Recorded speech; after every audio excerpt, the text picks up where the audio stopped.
Coucou tout le monde, je vous retrouve pour une nouvelle vidéo. Alors il va s'agir d'un tag.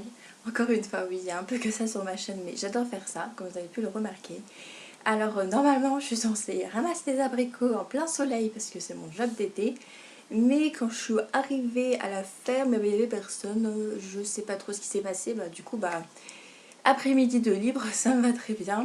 Du coup, je peux vous faire une vidéo. Donc c'est un peu pour ça que je ne ressemble à rien. J'étais censée travailler, j'allais pas me coiffer, me maquiller et tout le bordel. Du coup, c'est ce qui explique ma tête un peu horrible, hein. Mais bon, on n'est pas trop sur une chaîne de beauté, donc c'est pas bien dramatique. Alors j'ai vu ce tag sur la chaîne de Croque les Maudes, enfin de Cassandra. Et j'ai trouvé ce tag mais trop énorme. Parce que je l'avais fait à l'écrit, ce tag, enfin le portrait chinois, je ne sais plus trop pour quelle occasion. Et j'aime bien ce genre de truc. Je me suis dit qu'en vidéo ça pourrait être sympa. Donc c'est la chaîne de Tartine aux pommes qui l'a créé. Et donc moi je vais le reprendre parce qu'il a l'air super. Donc voilà. Alors, c'est si j'étais un livre, je serais Les âmes vagabondes de Stéphanie Meyer chez Gisèle Attès. Tout simplement que depuis la saga Journal d'une princesse de Meg Cabot, en fait c'est la saga qui a un peu bercé toute mon enfance. Du CE2 à la troisième, si ce n'est à la seconde, c'était ma saga préférée. C'est vraiment un livre, enfin des livres qu'on peut lire mais vraiment à tout âge. Je l'ai lu peut-être 3 ou 4 fois alors qu'il y a 11 tomes et à peu près 300, enfin ils vont de 300 à 500 voire 600 pages chacun. C'était la première fois de ma vie que j'étais autant fan d'une saga. C'est vraiment cette saga qui a fait que je suis autant passionnée par la lecture. Et donc depuis cette saga, qui est ma saga chouchoute, je pense pas qu'en la relisant j'aimerais autant, mais c'est un peu les Harry Potter de tout le monde. Donc, moi c'est Journal d'une princesse, je sais, c'est pas du tout pareil, mais bon, chacun ses goûts. Et depuis cette saga, j'avais jamais ressenti autant d'euphorie pour un livre, autant d'excitation à l'idée d'y penser, d'en parler, de le relire, de voir le film ou je ne sais quoi. Et voilà, c'est tombé sur Les âmes vagabondes. Je suis tombée totalement amoureuse du monde de ce livre. J'ai adoré les personnages. Enfin, moi, c'est un livre que j'aimais. Je sais pas comment dire. Ça a été un coup de foudre intersidéral. Vous me voyez au cinéma à la première du film, j'étais comme ça, j'étais oh putain, mais je vais voir Les âmes vagabondes en film. Enfin, j'ai jamais été aussi excitée de ma vie pour un film. Voilà, je voulais en parler avec mes amis qui étaient autant fans de moi, mais on aurait dit des gamines qui allaient à Disneyland, c'était un truc de malade.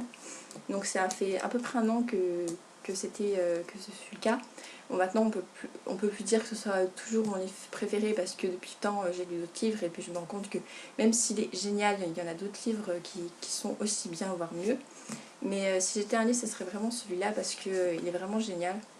Et vu que j'adore la science-fiction, c'est vraiment le genre de livre que voilà, si on me sort un livre avec le même topo, je suis sûre de l'acheter. Sauf si vraiment ça ressemble trop, j'aime pas trop non plus quand c'est copié-collé. Mais quand c'est dans le même registre, je réfléchis même pas 2 secondes et j'achète. Parce que vraiment c'est un univers que j'aime trop de chez trop. Donc voilà.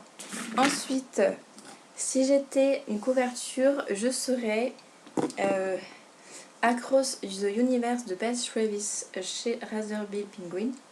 Donc c'est un livre en VO, en paperback anglais. Donc c'est le premier livre en anglais que j'ai lu entièrement. Et j'ai eu un énorme coup de cœur pour un livre en anglais. C'est un peu bizarre, sachant que j'avais jamais lu de livre en anglais. Et même en comprenant peut-être que les 3/4, j'ai eu un énorme coup de cœur parce que voilà, ça se passe dans l'espace, il y avait une dystopie, une histoire d'amour, enfin bref, tout ce que j'aime, quoi, la science-fiction. Et franchement, j'ai eu un énorme coup de cœur pour ce livre. Et j'ai trouvé, en fait c'est vraiment la couverture, peut-être que je me rapproche de la question, ce serait bien. C'est la couverture du hardback qui était vachement plus belle qu'elle, qui m'a tout de suite donné envie d'en savoir plus.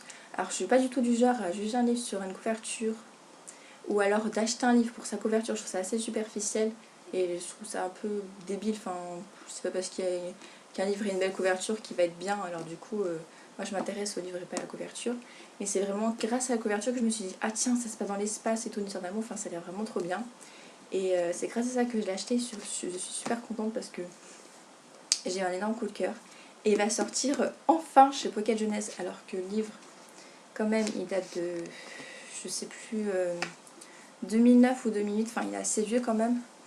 Et donc du coup je vais le racheter en français parce que voilà, rien que pour l'avoir et pour le relire aussi. Parce que quand même on manque vachement d'infos quand on lit un livre en anglais et qu'on n'est pas super fort. Et du coup bah voilà, pour retrouver les personnages et découvrir d'autres choses parce que je suis sûre que j'ai loupé plein de trucs géniaux. Il y a des trucs que j'avais pas tout compris, donc je pense que ce serait une bonne chose de lire en français, étant donné que je suis un peu une grosse caca. Donc du coup voilà. Voilà, et donc c'est vraiment pour la couverture parce que la couverture elle est vraiment mais genre trop belle. Et celle du hardback est encore vachement plus belle. Voilà, ensuite si j'étais une maison d'édition je serais la collection R parce que donc, je donne pour exemple la 5e vague de Rick Chancey parce que j'ai un énorme coup de cœur. Il fait partie de mes livres préférés. Et comme par hasard, et ben, c'est un peu le même topo que Les Âmes Vagabondes. Donc là, c'est la 3e fois que je vous présente un livre de science-fiction, mais c'est pas grave, ça se voit pas du tout que c'est un truc que j'adore. Voilà, parce que à chaque fois qu'il y a un livre qui sort de la collection R, et ben le livre me tente vachement, quoi. J'ai juste envie de l'acheter. Et quand je l'achète, et ben j'adore toujours, parce que tous les livres de la collection R que j'ai, sauf un, et ben j'ai tous eu un coup de cœur. Donc celui que j'ai pas trop aimé, c'est La fille de Brass et de Ronce de Ray Carson. Parce que c'est la fantasy, ça ressemble vachement à Game of Thrones et je n'aime pas ce genre d'univers. Enfin, c'est pas que j'aime pas, c'est j'arrive pas, ça m'accroche pas, ça me plaît pas forcément. J'ai bien aimé parce que ça changeait d'habitude, mais j'ai pas forcément, ça m'a pas plu plus que ça, donc je sais pas trop si je lirai la suite. Mais sinon, tous les livres de la collection R, c'est des énormes coups de cœur, surtout lui là, c'est mon petit bébé, mon petit chouchou. Parce que voilà, c'est des livres qui sont vraiment géniaux. Et je trouve que ils ont des livres vachement originaux par rapport aux autres maisons d'édition. On a aussi bien de la science-fiction, de la fantasy, des contemporains, des drames, on a un peu de tout. Enfin, on a des livres un peu de tous les genres et pour la young adulte. Et c'est vraiment des livres qui sont vraiment géniaux. Et voilà. Et pourtant, c'est une collection qui date de pas longtemps. Mais on n'a rien de temps.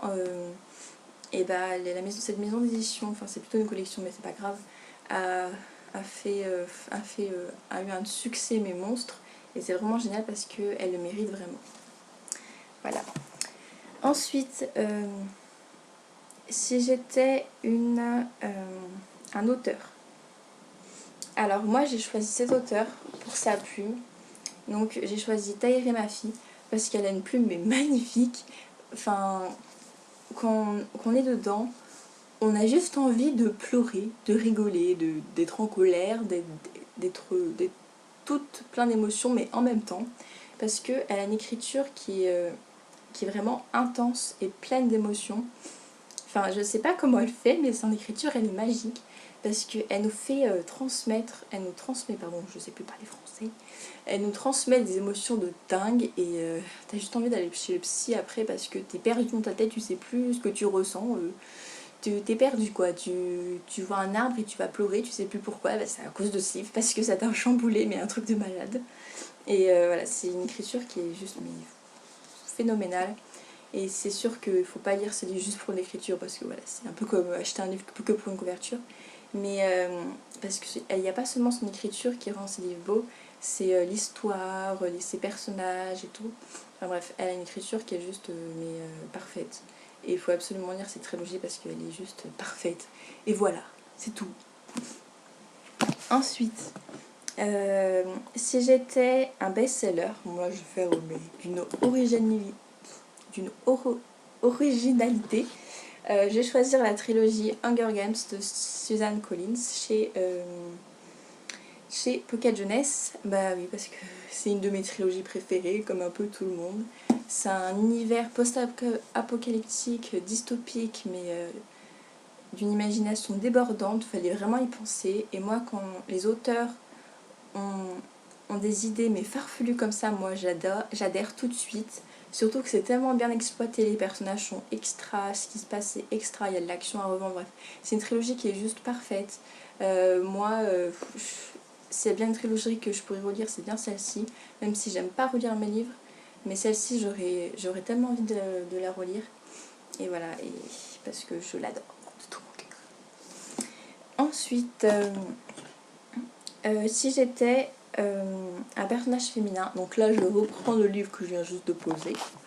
Et je vais faire aussi très original parce que je vais choisir Katniss Everdeen parce que c'est juste un personnage, c'est rare qu'un personnage me marque autant par sa personnalité, je sais pas pourquoi j'arrive pas à parler aujourd'hui.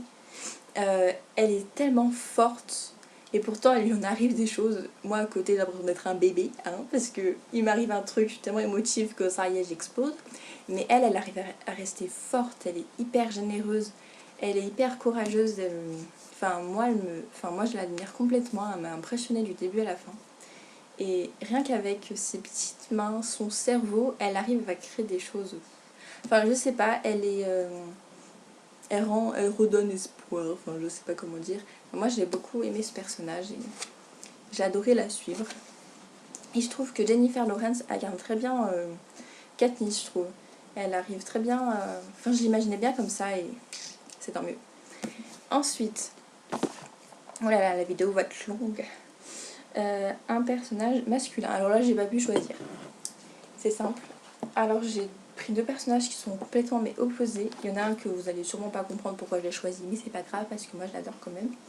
D'abord je vais prendre Augustus, de mon nouveau coup de cœur, c'est à contraire de John Green. Oui, je sais, j'ai des goûts tellement bizarres et différents des autres, je sais. Pourquoi tout simplement parce que rien qu'avec sa personnalité et sa façon d'être, il a réussi à redonner espoir à Hazel Grace, qui était juste désespérée parce qu'elle pensait mourir. Et elle arrêtait de profiter de la vie, elle se refermait sur elle-même et se laissait vivre et emporter par la mort. Et grâce à lui, elle a profité de la vie et s'est dit bon, on en a marre, j'en ai marre de me lamenter.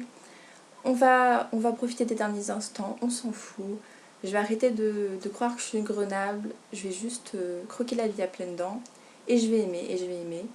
Et voilà. Et je trouvais ça juste trop beau, même s'il le fait inconsciemment. Mais en fait, c'est grâce à lui. Elle a eu de l'espoir. Et je trouve ça juste trop beau, quoi. Comment une personne peut changer la vie d'une autre personne, mais même sans faire exprès, en fait. J'ai trouvé son geste inconscient tellement beau. Et voilà. C'est pour ça que je choisis. Et j'ai choisi une deuxième personne aussi. J'ai choisi... Vous allez dire, mais pourquoi elle prend ce livre, quoi? Je sais, c'est un livre que peu de personnes ont lu ou n'ont pas forcément aimé. Mais moi, personnellement, j'ai pratiquement eu un coup de cœur. Donc, le personnage masculin que je choisis dedans, c'est Wells. Pourquoi Wells? Parce que c'est un mec... il a pas énormément... Enfin, il a quand même de l'importance. C'est pas un mec exceptionnel. Mais j'ai trouvé... comment il agit envers comment elle s'appelle, Clark, mais tellement adorable. Alors je n'ose pas trop en dire parce que j'ai peur de spoiler. Je sais pas si non, je vais pas en dire, mais ce qu'il a fait, enfin je sais pas si du coup non, je vais pas le dire sinon ça risque de spoiler, mais le fait qu'il intègre les sangs en fait pour elle justement, et j'ai trouvé ça incroyable. Et malgré son comportement envers lui, il lâche pas, il fait tout pour se faire pardonner et il fait tout pour elle en fait. Et j'ai trouvé ça une preuve d'amour vraiment magnifique. Et voilà, et j'ai trouvé ça, quand j'ai lu ça, j'ai trouvé ça absolument trognon quoi. Et voilà, bon, voilà, c'est mon petit côté fleur bleue qui parle, bien sûr, un peu comme l'autre aussi d'ailleurs, c'est pas grave.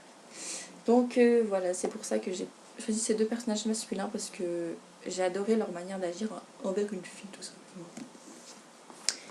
Ensuite, voilà, ma pile va tomber par terre. Ensuite, si j'étais un marque-page, je serais... Alors, j'en ai trois, et oui, je sais pas choisir. Alors, le premier, il s'agit de lui, que je vous ai déjà montré.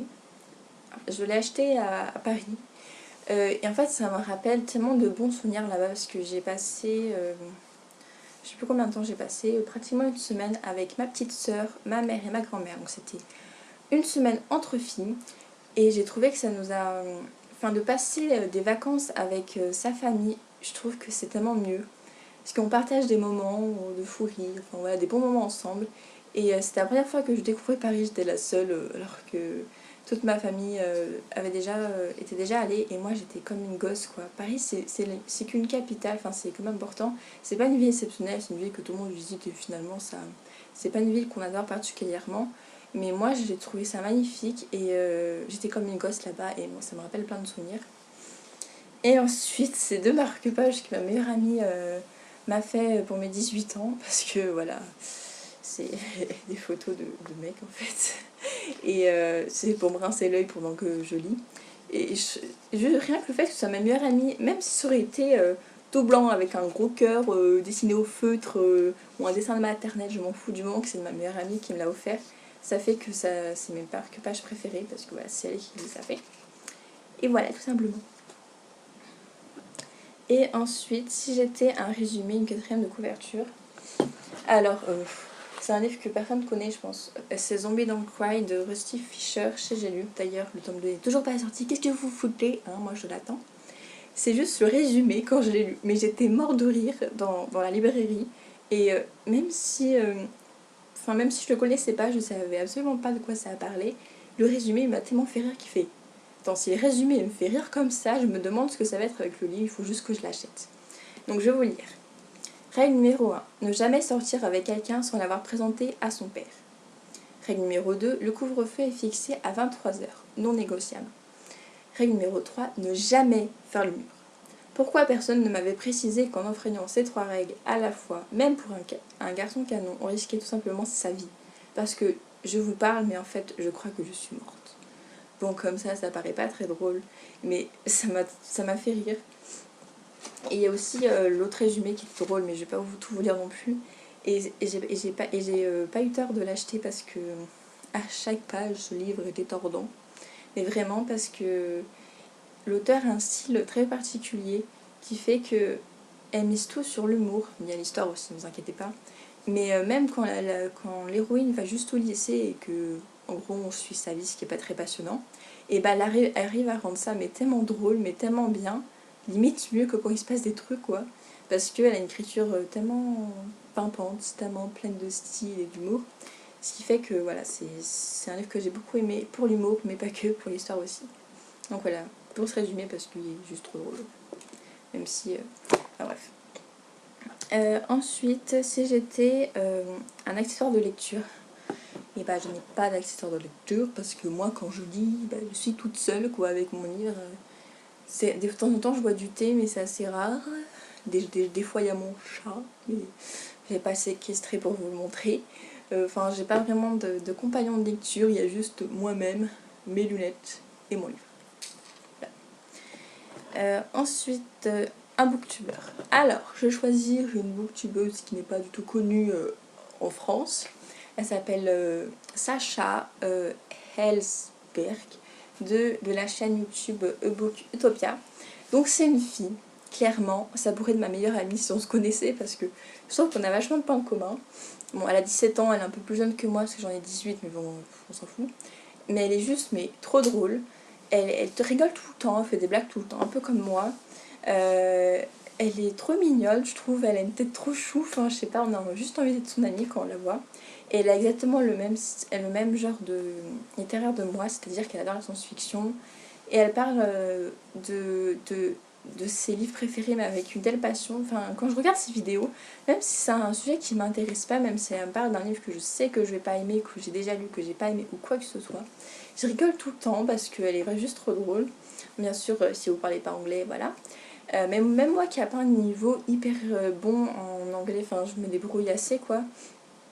Et j'arrive quand même à comprendre ce qu'elle dit parce qu'elle a pas un accent super prononcé. Elle parle un peu vite des fois, mais voilà.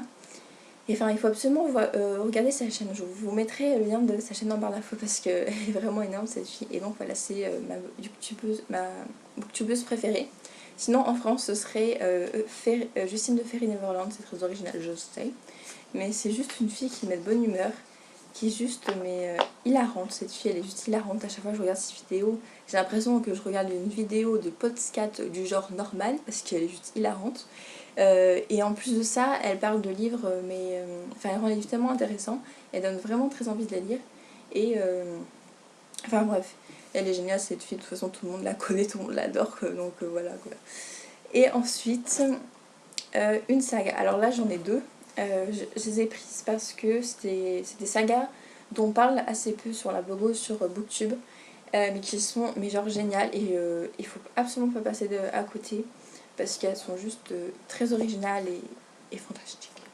Donc en premier, nous avons la saga Uglies de Skjold Westerfeld chez Pocket Jeunesse. Donc là, je l'ai à la fois en poche et en grand format. Enfin, c'est semi-poche, mais c'est le plus grand en format K. Donc les couvertures, je vous l'accorde, sont un petit peu moches, mais on s'en fout des couvertures. Le principal, c'est l'histoire. Et en fait, c'est la première dystopie, à part 1984, Le meilleur des mondes, enfin les classiques là, enfin, qui est sortie à l'époque actuelle, on va dire, pour la jeunesse, et qui est une dystopie, je sais pas si je l'ai dit. Et j'ai trouvé ce monde, enfin il faut aimer la science-fiction, si vous n'aimez pas la science-fiction, vous n'allez pas aimer. Parce qu'il y a vachement de trucs futuristes, donc si vous n'aimez pas, vous n'allez pas aimer. Mais moi j'ai adoré, il y a un monde vraiment mais super imaginé à côté. Ça n'a rien à voir avec la dystopie qu'on connaît, qui est un peu copié-collé de partout. C'est vachement original, il y a de la science-fiction. Alors faut pas, si vous aimez l'histoire d'amour, faut pas trop vous attendre à ce que ce soit très développé parce qu'elle est assez bâclée, hein. Mais sinon c'est vachement bien. En fait, tout est misé sur le monde et les événements et l'action. Donc tout ce qui est écriture et relation entre les personnages, c'est pas hyper développé, mais en même temps c'est un homme qui a écrit cette trilogie, donc ça explique pourquoi c'est... Enfin, je sais pas si c'est un stéréotype ou pas, mais ça explique pourquoi. Enfin, en tout cas, moi j'ai vraiment adoré quoi. Et c'était dans ma période où j'étais pas passionnée de lecture que je l'ai lu. Et ça m'a, mais juste... et je suis tombée amoureuse de cette trilogie. Et c'est depuis que j'ai lu cette saga que je pense que j'aime la dystopie inconsciemment. Et voilà. Et je l'ai lu il y a super longtemps, genre en 2008 ou en 2009. Et voilà. Et enfin, sauf le dernier tome que j'ai lu il n'y a pas très longtemps parce que je l'avais pas acheté tout simplement et je savais pas que c'était avec. Voilà. Et c'est une saga que j'avais adorée. Et la dernière saga, pareil, peu de monde en parle, c'est Autre Monde de Maxime Chatham. Donc là, j'ai pas tous les tomes parce que les deux premiers tomes, on les avait prêtés, mais vu que un des tomes qu'on m'avait prêté, je l'avais abîmé parce qu'en fait, je l'avais emmené au ski. Et je l'avais mis dans mon sac avec mon jus d'orange. Et vu que j'ai dû tomber dessus, et le livre s'est retrouvé imbibé de jus d'orange. Donc j'ai remboursé la personne bien sûr et j'ai rendu le livre. Et du coup, elle m'a plus jamais prêté de livre, donc c'est normal. Ce qui fait que j'ai dû me débrouiller toute seule et acheter la suite si vous voulez, si je voulais savoir ce qui allait se passer. Donc voilà. Donc c'est des gros machins. Donc ça c'est l'édition France Loisirs. Et sinon, chez Michel Lafon, les tomes sont à 20 €, ils sont ultra chers. Mais les couvertures, elles sont juste magnifiques. Elles sont vachement de bonne qualité. Donc voilà, donc si. Voilà. Et ça, c'est le dernier tome. Et le dernier tome de la saga va sortir en novembre. Et j'ai juste trop hâte. Parce que je sens que je vais genre trop adorer. Alors pour ceux qui connaissent pas, alors c'est assez dur de vous donner un résumé parce que ça va être le résumé d'un résumé du tome 1. Et le tome 1 c'est loin d'être le meilleur et c'est vraiment quand l'histoire commence. Donc grosso modo, en fait c'est la fin du monde. Et ça ressemble pas du tout à Gone, même si le résumé va y ressembler, ça n'a rien à voir avec Gone. Faut vraiment pas vous mettre ça dans la tête. En fait c'est la fantaisie, de l'héroïque fantasy, du post-apocalyptique. C'est un style assez mélangé. En fait, c'est la fin du monde, et après cette fin du monde, la nature prend vraiment le dessus. Toute la terre est investie de monstres et de la nature a pris le dessus sur tout en fait. Et tous les adultes vont disparaître pour se transformer soit en des... C'est pas des zombies, faut pas se mettre dans la tête que c'est des zombies, sinon vous allez trouver ça pas du tout original. Mais c'est des espèces de monstres, mi-humains, mi-on ne sait pas trop quoi, ça s'appelle des cyniques. Et ces hommes, enfin ces espèces de monstres, ont dans la tête que les enfants, qui sont appelés les pans, qui sont restés en vie sont leurs ennemis et ils font tout pour les tuer. Et certains parents sont transformés en gloutons. Donc c'est une forme vachement moins évoluée que les cyniques, qui eux sont pas du tout intelligents et ne veulent pas tuer les enfants, mais sont quand même méchants en fait. Et ils se rapprochent plus des zombies qu'on connaisse parce qu'ils n'ont aucune intelligence, ils sont juste mangés. Mais ils se nourrissent pas de cerveau en fait. Et donc en fait on va suivre, donc ça va faire un peu comme Harry Potter, il y aura trois amis, ils vont créer un trio, donc c'est l'alliance des trois. Donc il y a Thomas, le personnage principal, merde c'est quoi les autres, et deux autres personnages, donc il y a une fille et un garçon, donc c'est des meilleurs amis et en fait ils vont partir, ils vont faire pas le tour du monde mais en fait ils vont faire des quêtes pour découvrir pour découvrir ce qui se passe, pour régler les conflits entre les parents et les enfants. Et il se passe tellement de choses. Là, c'est vraiment le résumé du résumé, donc ça a l'air très nul comme ça, je sais. Mais c'est très mal résumé parce que chaque tome, on apprend mais plein de nouvelles choses sur comment le monde est après la fin du monde. Et c'est vraiment très original. Il y a plein d'actions. L'auteur décrit des paysages absolument magnifiques de la Terre après la fin du monde. Et enfin c'est vraiment, je sais pas comment expliquer, mais c'est vraiment très imaginé. Et voilà, et enfin, moi je trouve ça absolument génial. Et il y a vraiment plein de créatures différentes, plein de mondes différents sur la Terre. Il se passe énormément de choses. Donc c'est un peu jeunesse sur tout début, mais plus on avance, moins ça l'est. Et si vous aimez les romans d'aventure, je pense que vous allez adorer. Et donc voilà, et ça c'est la fin du tag, heureusement, parce que ça fait 10 plombes que je parle. Ah non, il reste encore un livre. Il s'agit, donc j'ai choisi, donc si j'étais un classique de la littérature, donc j'ai choisi Jane Eyre de Charles Brontë chez Le Livre de Poche. Donc là il y a la couverture du film, je ne l'ai pas vu parce que les films des classiques, je trouve ça d'un ennui intersidéral. Donc ça ne donne pas du tout envie. Surtout que je pense que ce livre en film ça donne très ennuyant. Parce qu'en fait le style de l'auteur et le fait qu'on suive l'histoire de Jane depuis son toute enfance, ça fait qu'on s'attache à elle, qu'on est attendri par elle, par son histoire et son vécu. Et ce qui fait qu'on a envie de savoir la suite. Il y a aussi une histoire d'amour qui est très belle, des événements, voilà. Enfin, c'est un livre qui est vraiment à lire, même si vous n'aimez pas les classiques, parce que moi j'aime bien ça, que ça change, surtout pour l'écriture que je trouve vraiment magnifique, qui est très accessible, hein. C'est pas parce que c'est un classique que c'est dur, même si c'est écrit assez petit et qui a un peu 500 pages. Et bon, en fait ça se lit assez vite bizarrement, parce qu'on est tellement pris dans l'histoire, même s'il se passe pas grand chose en fait, parce qu'on suit juste la vie de Jane Eyre, et bah c'est quand même vachement prenant je trouve, et ça change des histoires qu'on peut lire, surtout dans la jeunesse. Et donc voilà, c'est vraiment mon classique préféré, même si j'en ai aimé d'autres comme Les Liaisons dangereuses de... comment il s'appelle, de Laclos et L'Assommoir de Zola. Voilà. Donc voilà, je vais mettre fin à cette vidéo parce que les genres interminables. À mon avis, personne ne va la regarder parce qu'ils vont dire oh là là, 28 minutes, j'ai pas que ça à faire moi. Moi encore, c'est les vacances, peut-être que vous avez le temps, je sais pas. Bref, j'espère que la vidéo vous aura quand même plu, même si elle était super longue. Et voilà, donc je vais vous retrouver dans une prochaine vidéo en espérant lire assez vite parce que même si les vacances, j'ai pas le temps de lire parce que je travaille. Et donc voilà, à une prochaine vidéo. Bisous à tous.